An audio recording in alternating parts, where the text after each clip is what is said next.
भैया कि अब आपको बता देते हैं, पढ़े लिखे लोग 2.5 करोड़ स्टूडेंट जो रेलवे का फॉर्म भरता है जिसमें 500 रुपए सरकार लेती है, इस तरह से टोटल 12.5 अरब होता है रुपया, यानी कि 12 अरब 50 करोड़।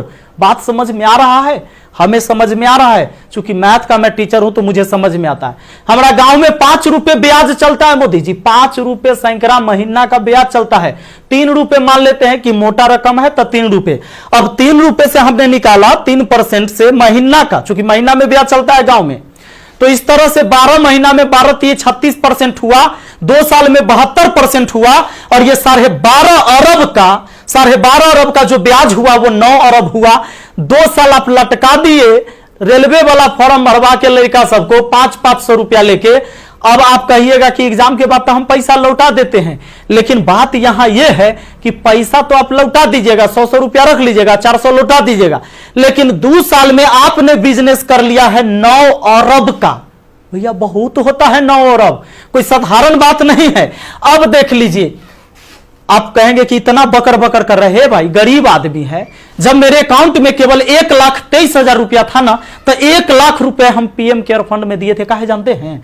कि कोरोना से लड़ाई लड़िएगा ना, तो कोरोना से लड़ाई लड़िएगा तो देश हित में ही पैसा जाएगा। इस पैसा से जब वैक्सीन बन के आएगा, या हमारे साइंटिस्ट लोग जब इस पर रिसर्च करेंगे वैक्सीन पर, तो खर्च लगेगा। तो आदमी किसके पास जो औकात था, 1 रुपया, 11 रुपया, 100 रुपया, 50 रुपया, 1 करोड़, 500 करोड़, 1000 करोड़ लोगों ने योगदान दिया, जिनसे जो हो सका। पूरा देश आपके साथ खड़ा था, आपके साथ खड़ा था। और याद रखिएगा कि ये युवा बेरोजगार रहेगा तो आपके विरुद्ध खड़ा होगा। भैया तख्ता पलट जाएगा, ये बात पक्का सुन लीजिए। काहे कि आज हम दिल से बात कर रहे, दिल से बात किए थे तब ना मदद किए थे। अब देख लीजिए, 30 मार्च को मैंने योगदान दिया था 1 करोड़ रुपए। हमारा तब पागलपन चढ़ल था, हम तो अपन गलती का पश्चाताप जूता से मार के करते हैं, लेकिन याद रखिएगा कि जूता उस नेता को भी पड़ेगा जो वोट मांगने आएगा हमारे यहां। याद रखिएगा, ये पूरा देश में अब बवाल होने वाला है। अगर सही टाइम से एग्जाम नहीं लीजिएगा, युवाओं को रोजगार नहीं मिलेगा, तब आपके मन की बात नहीं होगी। हमेशा ये जनता के भी मन की बात होनी चाहिए। यहां पर आपको पता चले तो जिन लोगों को बुरा लगता होगा, सर्च कर लीजिएगा, प्रधानमंत्री राहत कोष में 1 लाख रुपए का योगदान दिया। मैथ मस्ती लिखिएगा, ये लाइन लिखिएगा, मैथ मस्ती लिखिएगा, जरूर आ जाएगा, आपको पता चल जाएगा। हमारा घर भी करकट का है, और फिर भी अकाउंट में 1,23,000 था, 1 लाख रुपया डोनेट किए थे, ताकि हमारे देश में खुशहाली आए और इस कोरोना वायरस से हमारा देश लड़े। ए भाई, वो बच्चा के पैसा दिया हुआ है, जो हम पढ़ाते हैं ना, वो वीडियो देखता है ना, वो व्यू होता है, उसे पैसा आता है, वो पैसा हम आपको दिए थे। पाप लगेगा ना, तो तनी ध्यान दीजिए यहां पर। ये देखिए, कहते हैं कथी कि स्थानीय खिलौने बनाकर आत्मनिर्भर भारत बनाइए। खिलौना तो हम बनल है, जैसे मन होता है आप खेल रहे हैं, जो आप कह रहे हैं लोग वही कर रहा है। अब हम कौन खिलौना बने? खिलौना तो जनता बन चुका है आप लोगों का। यह हमारे मोदी जी थे, ये हमारे नीतीश बाबू हैं। इनका चाल सुनिएगा, इनका चाल क्या है। अभी जब चुनाव आने वाला है तो बिहार पुलिस के बहाली निकाल देंगे, बिहार पुलिस के बहाली निकाल देंगे तो भारी संख्या में एग्जाम को करवा लेंगे, रिजल्ट नहीं देंगे। अब एग्जाम दे के लड़का फसल है कि अगर नीतीश जी नहीं आते हैं तो फिर आगे रिजल्ट नहीं आएगा, कोई ना कोई बवाल। चूंकि बिहार में कोई एग्जाम जो है ये ना है कि साफ सुथरा से हो। आप देख रहे हैं बिहार एसएससी का एग्जाम कितना साल में हुआ है, आदमी बूढ़ा गया, जवानी में दिया था एग्जाम और रिजल्ट आते थे बूढ़ा जाएगा। अब चूंकि बिहार में एग्जाम ऐसी होता है, तो ये क्या होगा कि रिजल्ट होगा चुनाव के बाद, मजबूरन फिर नीतीश कुमार जी को चुनेंगे, शिक्षक के बहाली आ जाएगा, बिहार पुलिस के बहाली आ जाएगा, सारे बहाली, दरोगा सब के बहाली आएगा। ये कब होगा? चुनाव के टाइम में भैया। तो नीतीश जी का जो ये था, इसमें इन्होंने कहा कि नल जल का रख रखाव करने के लिए वार्डों को 2,000 रुपया मिलेगा। हे प्रभु, ये 2,000 कहला दे रहे हैं, नल जल के दशा दिखा दें। 33,000 करोड़, 33,000 करोड़ रुपया आपने बिहार में नल जल पर खर्चा कर दिया। आज आपको असलियत हम दिखाते हैं, इस वीडियो में देखिएगा आप लोग जरूर।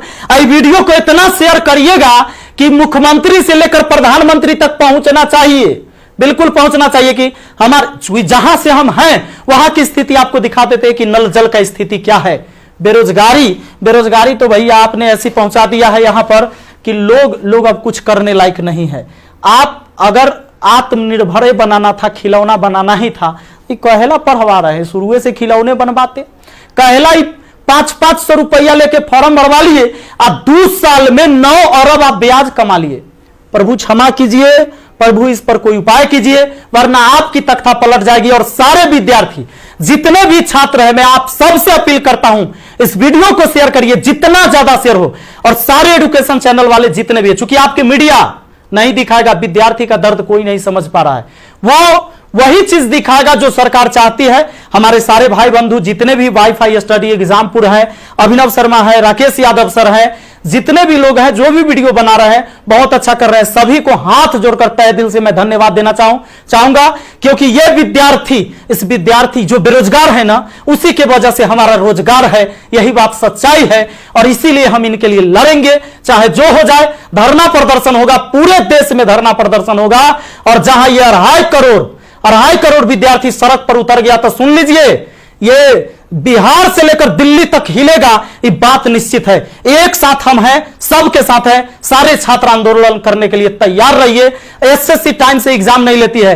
एक तो आप वैकेंसी ही कम निकालते हैं, अब वैकेंसी कम निकालते हैं तो जो निकालते हैं ओकर तक कम से कम एग्जाम ले लीजिए, सही से रिजल्ट ले लीजिए, सही से रिजल्ट दीजिए और एग्जाम सही से ले लीजिए, टाइम से ले लीजिए। एक शेड्यूल बना दीजिए, जैसे मैट्रिक का एग्जाम होता है, 12th का एग्जाम होता है कि इस महीने में होगा, इस महीने में रिजल्ट होगा। उसी तरह एसएससी का भी एग्जाम होना चाहिए, रेलवे का भी एग्जाम होना चाहिए। आपको जितने सीट पर लेना है, लेकिन इसका एक टाइम फिक्स होना चाहिए।